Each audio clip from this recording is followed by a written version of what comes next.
सभी भक्तजनों को जय श्री कृष्ण। श्री सुखदेव जी ने आगे कहा, परीक्षित, वहीं देव ऋषि नारद भी बैठे हुए थे।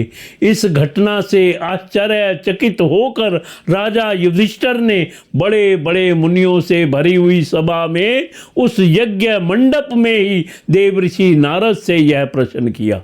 युधिष्ठिर ने पूछा, अहो, यह तो बड़ी विचित्र बात है। परम तत्व भगवान श्री कृष्ण में समा जाना तो बड़े बड़े अनन्य भक्तों के लिए भी दुर्लभ है। फिर भगवान से द्वेष करने वाले शिशुपाल को यह गति कैसे मिली? नारद जी, इसका रहस्य हम सभी जानना चाहते हैं। पूर्व काल में भगवान की निंदा करने के कारण ऋषियों ने राजा वेन को नरक में डाल दिया था। यह दमघोष का लड़का पापात्मा शिशुपाल और दुबुधि दंत वक्त्र दोनों ही जब से तुतलाकर बोलने लगे थे, तब से अब तक भगवान से द्वेष ही करते रहे हैं। अविनाशी परब्रह्म भगवान श्री कृष्ण को ये पानी पी पी कर गाली देते रहे हैं, परंतु इसके फलस्वरूप ना तो इनकी जीभ में कोढ़ ही हुआ और ना इन्हें घोर अंधकार में नरक की ही प्राप्ति हुई। प्रत्युत जिन भगवान की प्राप्ति अत्यंत कठिन है, उन्हीं में ये दोनों सबके देखते देखते अनायास ही लीन हो गए। इसका क्या कारण है? हवा के झोंके से लड़खड़ाती हुई दीपक की लौ के समान मेरी बुद्धि इस विषय में बहुत आगा पीछा कर रही है। आप सर्वज्ञ हैं, अतः इस अद्भुत घटना का रहस्य समझाइए। श्री सुखदेव जी कहते हैं, सर्व समर्थ देव ऋषि नारद राजा के ये प्रश्न सुनकर बहुत प्रसन्न हुए। उन्होंने युधिष्ठिर को संबोधित करके भरी सभा में सबके सुनते हुए यह कथा कही।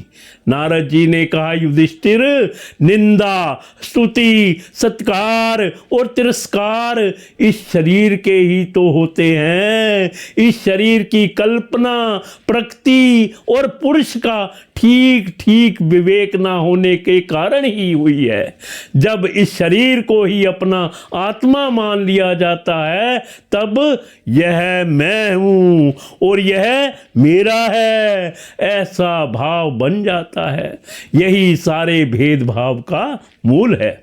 इसी के कारण ताड़ना और दुर्वचनों से पीड़ा होती है। जिस शरीर में अभिमान हो जाता है कि यह मैं हूं, उस शरीर के वध से प्राणियों को अपना वध जान पड़ता है, किंतु भगवान में तो वे जीवों के समान ऐसा अभिमान है ही नहीं, क्योंकि वे सर्वात्मा हैं, अद्वितीय हैं। वे जो दूसरों को दंड देते हैं, वे भी उनके कल्याण के लिए ही, क्रोधवश अथवा द्वेषवश नहीं।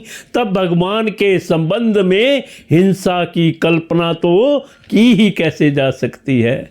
इसलिए चाहे सुदृढ़ वैर भाव से या वैरहीन भक्ति भाव से, भय से, स्नेह से अथवा कामनाओं से कैसे भी हो, भगवान में अपना मन पूर्ण रूप से लगा देना चाहिए। भगवान की दृष्टि से इन भावों में कोई भेद नहीं है।